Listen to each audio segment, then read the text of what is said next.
O'Hara is joining us in studio along with Sergeant Pardon. Thank you for joining us both in studio. We love having you guys chat with us. What did you do for Thanksgiving? How was your Thanksgiving? Thanksgiving was great. My family was here, which was awesome. We spent... and you have a wife and two sons. Yep. Right, my wife, my two sons were here. We spent part of the day going around to the 5 police precincts and visiting the cops that were working, that weren't with their families. My wife brought some New York cheesecake from Juniors in Brooklyn. Fantastic. That went over pretty well. And then just got to spend the weekend, here with my kids. We went to the Wolves game Friday night. We went to the Vikings game on Sunday, which was amazing. And I think my younger son now has to be, the biggest Minnesota sports fanatic there is. Oh no! Oh no! Oh, there's only heartbreak. I know. Everybody tells him. I'll give you a couple VHS tapes of some NFC championships fast. We'll cure him from that real quick. So, okay, wait, hold. I know we need to get to the business we of policing, but so you schlep the kids around to the police precincts. Don't they want to go to Mall of America instead? Are there you and your wife is also a police officer? Yes. So. Yeah. Are they tired of the whole comp thing? That was awesome. My one son was sampling a cupcake and a dessert at each of the precincts, and they just liked being around the cops. The cops were really good to them, and good. They had fun. Okay, well, I'm glad. Hopefully they still get to do a little Black Friday shopping, but and they got some sports in. This is the first chance we've had to talk to you since the election, and obviously there'll be a new administration coming in, and the reports circling about the future of consent decrees. One of the main reasons you were brought into this job is you navigated a police department through a consent decree. We've got the state one, but the federal one's still not in place, but certainly all indications would be that once Donald Trump becomes president again, that he would get rid of those consent decrees. How are you preparing for that possibility? Well, I think it's important for people to know that the police department in Minneapolis is under a real consent decree. It's a court enforceable settlement agreement with the state MDHR.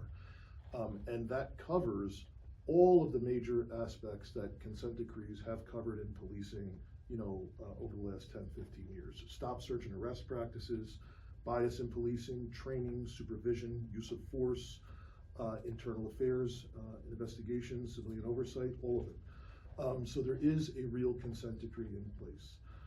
That being said, I know it's been frustrating for people because this is Minneapolis, and because this was the center of the world in terms of police reform. It's been very frustrating for people to feel like not much has happened on the federal side. And I share people's frustrations. And since I've been here, I have been present at different events, meetings with major city chiefs where DOJ officials have been there, and I've asked them, when are we going to get our consent decree in place? Because I think, and to me, every time May comes around and we approach another anniversary marking another year since then, I have told people the community here expects to see something. So that being said, I think the facts are, over the last 4 years, I believe there's been 12 investigations that DOJ has opened into police departments. Minneapolis is one of them. Louisville, where Breonna Taylor died, is another. Memphis is another. Phoenix, Lexington, they're all over the country. None of them have resulted in a consent decree. None. And even the time while I was here, there was a long wait until we finally had press conference with DOJ announcing the findings report from the investigation that went over multiple years. And then even after that, I had asked folks at DOJ, when are we going to get a draft consent decree? When are we going to start negotiating? And frankly, I had been initially told by the end of 2023 by DOJ. That came and went. And then, the city, they did not come to the city to start this process until a few months ago. So it is, people need to know, it is through no fault of the city's leadership, the desire to reform, that we're kind of in this situation. And I know the mayor has directed everyone involved, to try and, wrap this up and make a deal before January. And it's unknown. I know everyone involved is doing everything that they can. It's interesting to me because, even after the election, DOJ released another findings report. Trenton, New Jersey, the Trenton Police Department, DOJ released their findings report there after this last election. So it's interesting to me that they're still doing that, and at the same time, they haven't come to an agreement with any city that they've opened an investigation in. Why do we need one? Explain, I mean, you said you have one with the state. Yeah. Why do we need one with the federal government? I do firmly believe that we have a consent decree that's real, that does promise real reform. From the state? From the state. Mhm. There's a real monitoring team in place, led by folks that are experienced in doing police reform in New Orleans, in Baltimore, and other cities around the country. And unlike, I think, what has been the case in other places, the folks that are involved in monitoring the police department in the city here are deeply committed to actually making change happen and not just sitting back, kind of and calling balls and strikes. They want to see results. And I think that's been a criticism of consent decrees around the country, is that they wind up just being a money pit for monitoring teams that can sit back and say, well, you're not in compliance, but not actually help cities improve. From what I've seen so far, this monitoring team is deeply committed to actually producing results, which is great for the city.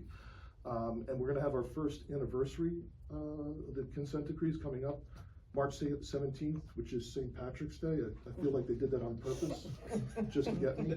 But there's a lot of goals.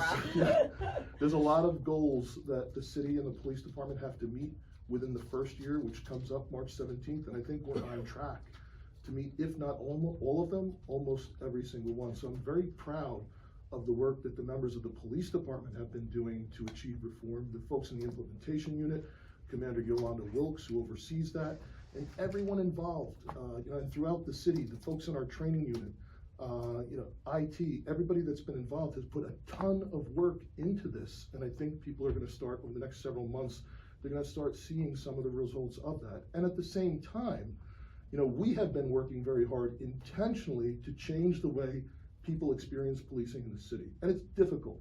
We talk about staffing all the time, but we cannot get away from the fact that as of today, 508 sworn members of the police department have left here since 2020. 508. We only have 572 total sworn members today. So, when you lose not just that many people, but you lose centuries and centuries of experience, it's difficult to sustain, the work that was going on before, let alone add these additional responsibilities, these additional reforms that have to be made, the additional trainings that we have to do. It's difficult work, so I think there's a whole lot that people need to be proud of, in how much work and how much progress has gotten done so far.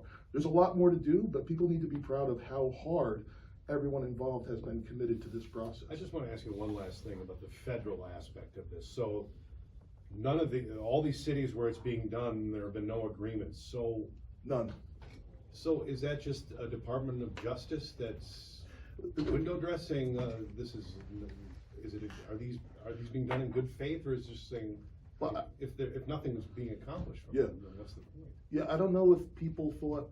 I don't know the answer to that. I don't know if people thought, we didn't have a shot clock here. Time wasn't going to run out. They thought there would be time to continue on this.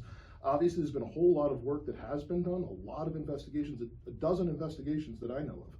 But each city is a different situation. There's been a lot more pushback in other cities, particularly in Phoenix, and at least to some degree, I think maybe in Louisville also. Pushback against having a federal decree? Pushback against, when the findings report came out and a lot of the things that were said about these departments, the cities pushed back, which we could have done as well. There was a lot of things put in there about incidents that happened in the past where people had been fired or police officers had been separated, disciplined, criminally charged, etc. But there was no pushback from the city of Minneapolis. Like, we voluntarily agreed to go forward in this process. So I think it's a different context and a different situation with each individual city, but I know people here have been deeply committed to trying to make reform real, whether it's court enforceable or not. But I'm hearing, and just to be clear about the question, that you're already consented to the state consent decree. So, yes. So is the answer to the question, do we need a federal one? We don't need one? There's in some areas, there's other topics that are not covered under the state consent decree. For example, one that was bizarre to me, was kind of, dealing with the work the city has already been doing around behavioral health emergencies. And it's simply just, encouraging the expansion of that program. But I have felt very strongly that the work our behavioral health responders here do, responding to mental health emergencies in lieu of police when it's safe, has been great.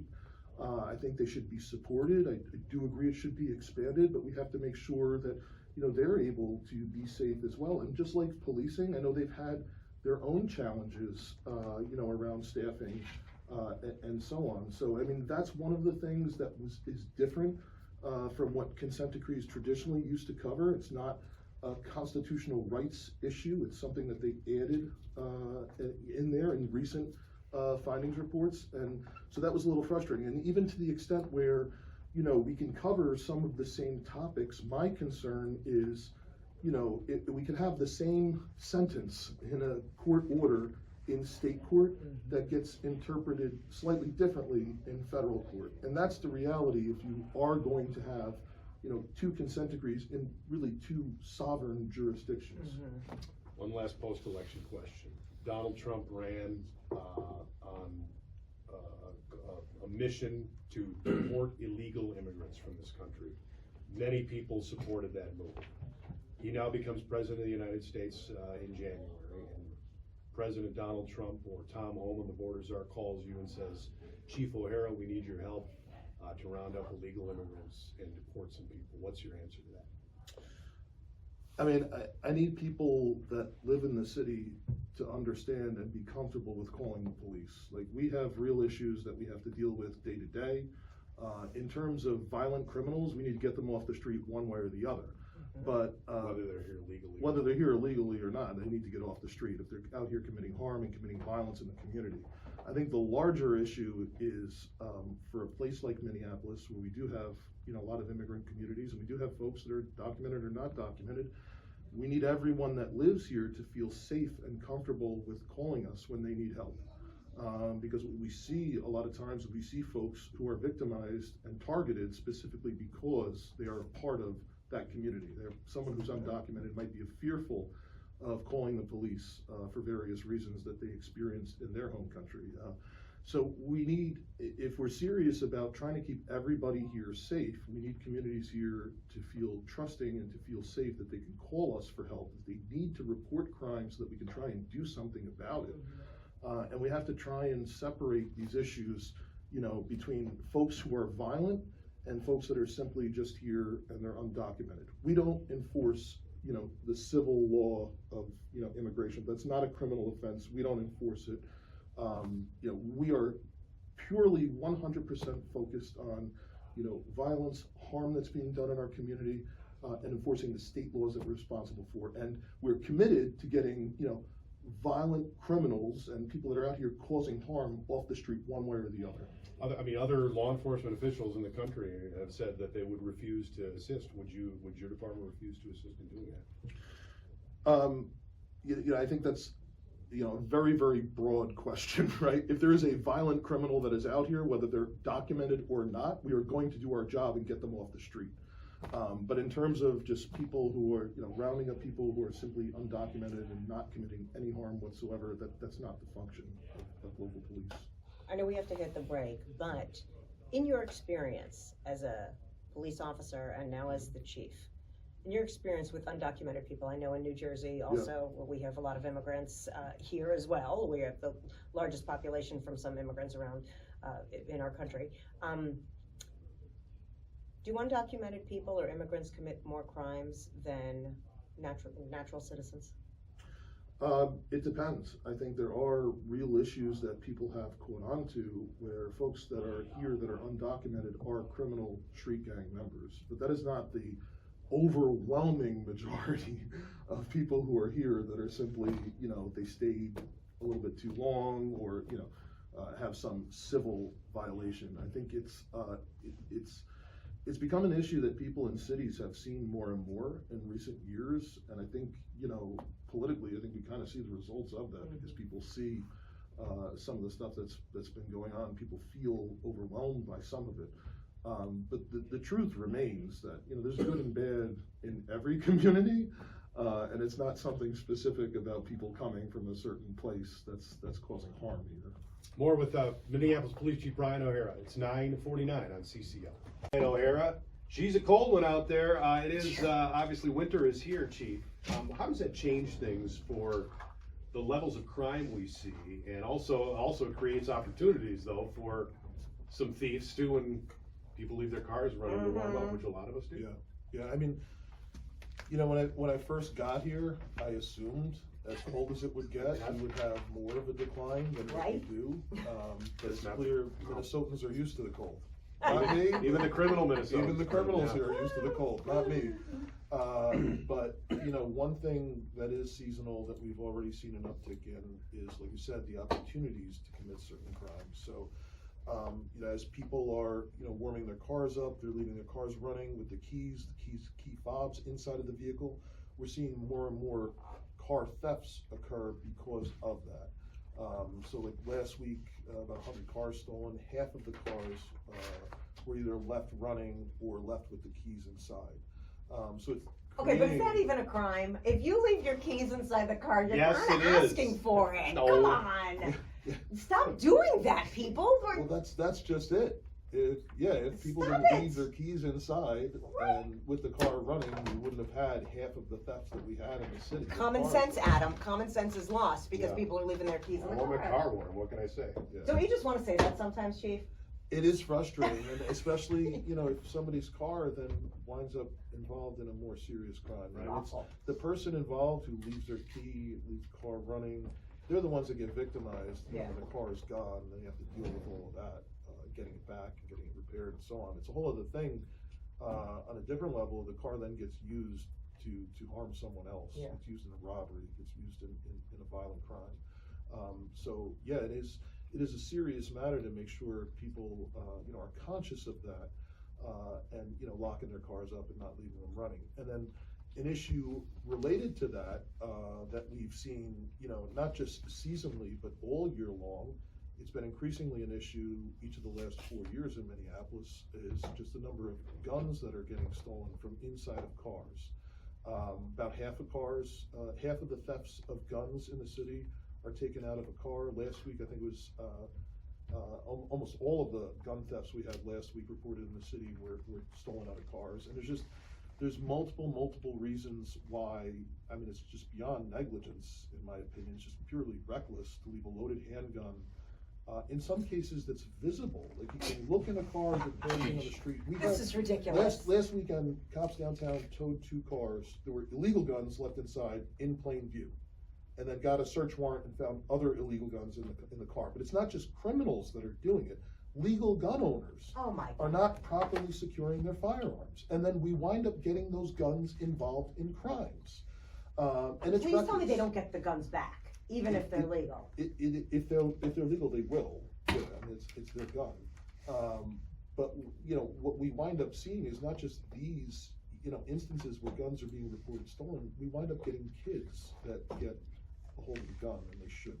And we've had too many tragedies this year with young people getting a hold of guns, and accidents happening that are just really tragic. So I mean, it's across the board. Those two things are a serious issue. We need gun owners to be responsible about safely, storing their firearms and keeping them safe from theft and keeping them safe from somebody getting a hold of it who shouldn't have it. And then also, we need people to be a little more careful, and lock up their cars and take the keys with them. You always use this opportunity when you're with us to, praise your officers, including ones who act heroically, and you have some this time you want to give a special shout out to, correct?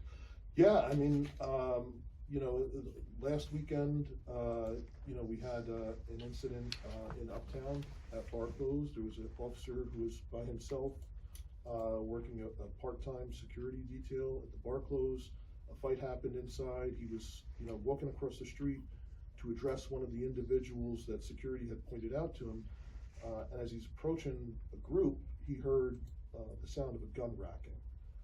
And he looked and he saw a guy right in front of him that was holding a handgun that had just racked around into the chamber and was threatening the people that were there. And it was just nothing short of heroic. He got into a struggle with the person inside of the car. The guy was, trying to get the car in gear to drive away. And it could have been tragic all the way around. But thankfully, it was a safe resolution to the situation, and he was able to arrest the person, get the gun recovered, and nobody was hurt. And that could have been really, really tragic, because just the week before, I had responded to a shooting downtown at a nightclub that was actually 3 separate shooting incidents in one. Cops outside heard shots being fired inside the dance club, and as they're going inside to try and deal with that, they heard shots being fired again from outside of the club. And then other officers responded, and they arrested a person who had fired a gun in the parking lot there, and as they were doing that for a 3rd time, they heard shots being fired. So, I was responding to that. I was actually in Uptown when that came across the radio, and I can't tell you how proud I am of just how professional the officers are, how calm they are when they're dealing with these situations, and just how courageously, they step forward and safely resolve these situations. And it's a shame that they, are not appreciated more for the incredible work that they do. People are always looking for when something goes bad. And the newspaper here has told me, well, we're not gonna report when, the plane lands on time safely, kind of thing. People here only want the bad news. And because of that, because there's just such a desire to only report bad stuff, people have no concept of reality. And the reality is, this is what our cops are doing every single day, but it doesn't fit the narrative, kind of that everybody here is terrible, that has been the narrative here for the last few years. So it's not in touch with reality of today, and I'm incredibly proud for the brave work that they continue to do. And we're glad to give you the opportunity to give them a shout out. There is good news out there. Yeah, for sure. Thank you, Chief. Merry Christmas. We'll talk to you next month. Merry Christmas. Brian O'Hara, Minneapolis Police Chief. Quick takes coming up after the news on WCCO.